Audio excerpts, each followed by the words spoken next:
करास कोई सन हर रात के बनाता जी कि करास कोई सन। और जितने यूट्यूबर भाई हैं इस गीत को प्लीज आप लोग अपलोड कीजिएगा। अगर आपके YouTube के माध्यम से अगर एक लोग भी इस गीत से सीख ले तो हमरा लगी कि हमारे जाए और वो लोग के भी आज सफल हो। हर के करास कोई सन हर रात के बनाता जी पढ़ली रामायण रहुआ चल जाई पाता जी देखली रामायण रहुआ चल जाई पाता जी। प्रेम से श्री रामचंद्र की कि करास कोई सन रात के बनाता जी कि करास कोई सन रात के बनाता जी पढ़ली रामायण रहुआ चल जाई पाता जी देखली रामायण रहुआ चल जाई पाता जी।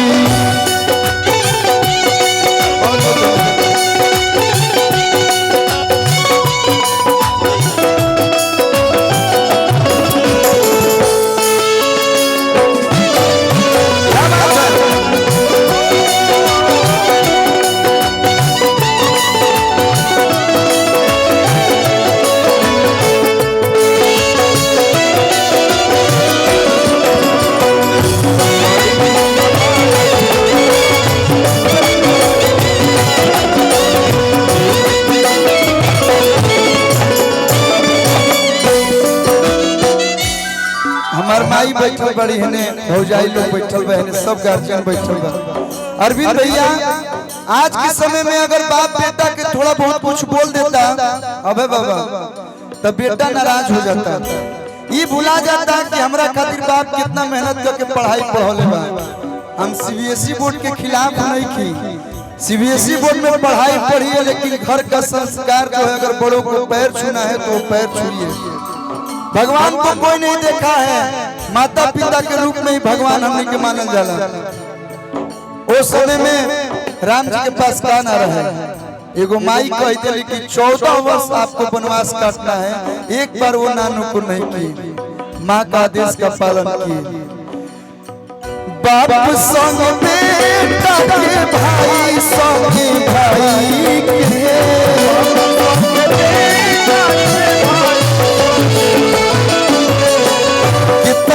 करती हले राम के कोई चश्माई के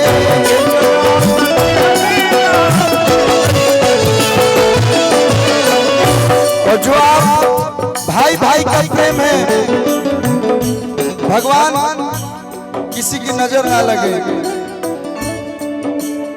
कितना सौभाग्य की बात है कि हमने के बीच में गुरु जी की आज्ञा भाई बाप संग बेटा के भाई संग भाई के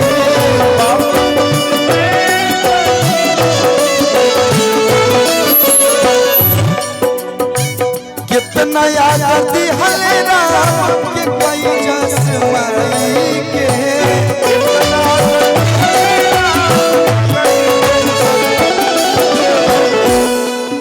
हम कोई भी प्रवचन सुनी ना सब गुरुजी लोग आजकल सोशल मीडिया के जमाना बा तो सब लोग अपना अपना माध्यम से अच्छा सीख देला। अगर आपके सिखावल बात सही में से 20% भी लोग सीख जाओ तो कहीं ना कहीं हमने के देश बदल जाएगी। गुरुओं के गुरु होले बनवाले विधाता जी, गुरुओं के गुरु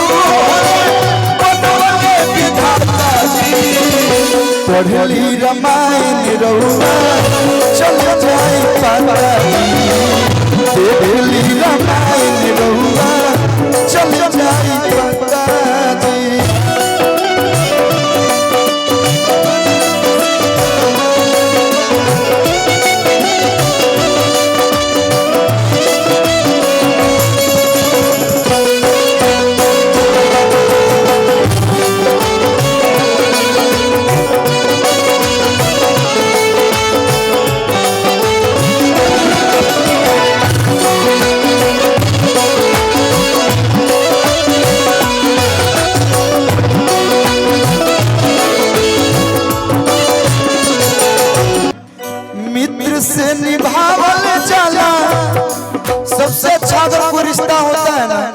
तो मित्र का रिश्ता होता है।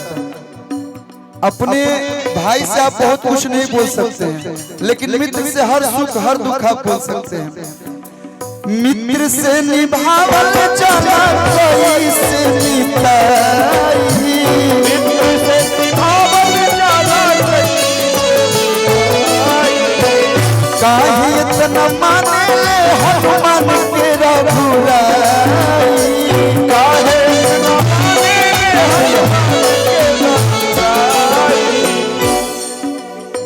ले लेके जानकारी बन जाए ज्ञाता जी, लेके जानकारी बन जाए ज्ञाता जी। देख ली रामायण रहुआ चल जाए पाता जी, पढ़ली रामायण लास्ट में एक लाइन है गुरुजी, अरविंद भैया लास्ट का एक लाइन है कि ब्रह्मांड का सबसे बड़ा पंडित था रावण, उसके उनके जितना बड़ा ज्ञानी कोई नहीं था। वो जानते थे कि अगर हम सीता मैया का हरण करेंगे तो राम जी मेरा सर्वनाश कर देंगे, लेकिन कहते हैं ना कि जब नाश मनुष्य पे छाता है पहले विवेक मर जाता है। ओकर नियन केहू नहीं रहे बड़ संत जी, ओकर नियन केहू नहीं रहे लोग कहेला। जब ज्यादा लोग आजकल नया नया पैसा हो जाता तो लोग सिकड़ी है ना पहिर लेता, 10 को गाड़ी लेके हौसे झाड़ के चलता, तो लोग कहेला कि रे भोजपुरी में कहा तो कि घमंड करोड़ों के ना रह तोर का रहे। पैसा बात 10 लोग के सम्मान कर, इना भुलाए के चाहे कि आप क्या थे क्या हैं और क्या रहेंगे, फ्यूचर कोई नहीं जानता है। हो ओकर नियन केहू नहीं रहे बड़ संत जी, रब काहे भाई रावण के अंत जी, रब काहे भाई रावण के अंत जी। और कहा जाता है गुरुजी भैया लोग वालों, जब हम जीते हैं तब हमको मालूम नहीं चलता है कि राम नाम सत्य है, लेकिन मरने के बाद लोग बोलते हैं राम नाम। तो ये जीते जी हमको मानना पड़ेगा कि एक राम है इस दुनिया में, इस धरती पे प्रभु हैं, तो ही हम सब लोग हैं। अभिषेक भैया राम नाम सत्य बकलो चंदन के बुझाता जी, राम नाम सत्य बकलो चंदन के बुझाता जी, राम नाम सत्य बक अरविंद हर पीयूष जी के बुझाता जी। पढ़ली रामायण रहुआ चल जाए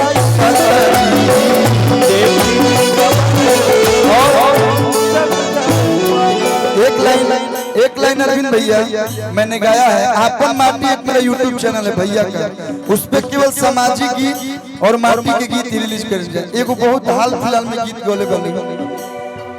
आजकल जो जात पात हो रहा बा कि हम क्षत्रिय हैं तो हम जादव जी हैं तो हम ब्राह्मण हैं तो हम ये हैं तो हम वो हैं। हम सभी को ये सीखना चाहिए कि एकता में बहुत ताकत होती है। हम एक रहेंगे तभी हम किसी से लड़ सकते हैं, चाहे वो कोई भी क्षेत्र हो। तो मैंने एक लाइन गाया है, राम जी से सीखी सबके सिखाई, राम जी से सीखी सबके सिखाई।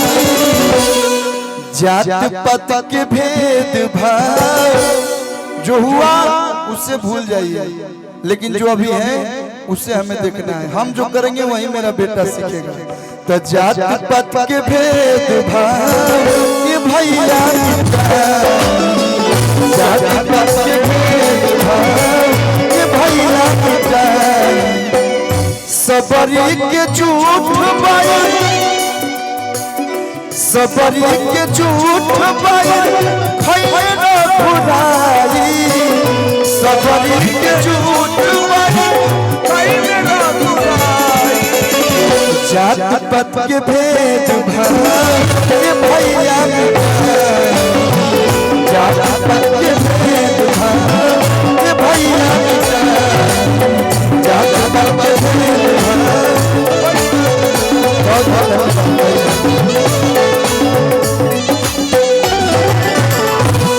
श्री रामचंद्र की पवन सुत हनुमान की। ओम नमः पार्वती पते हर हर। हमने कहीं सुना था कि जरूरी नहीं कि आप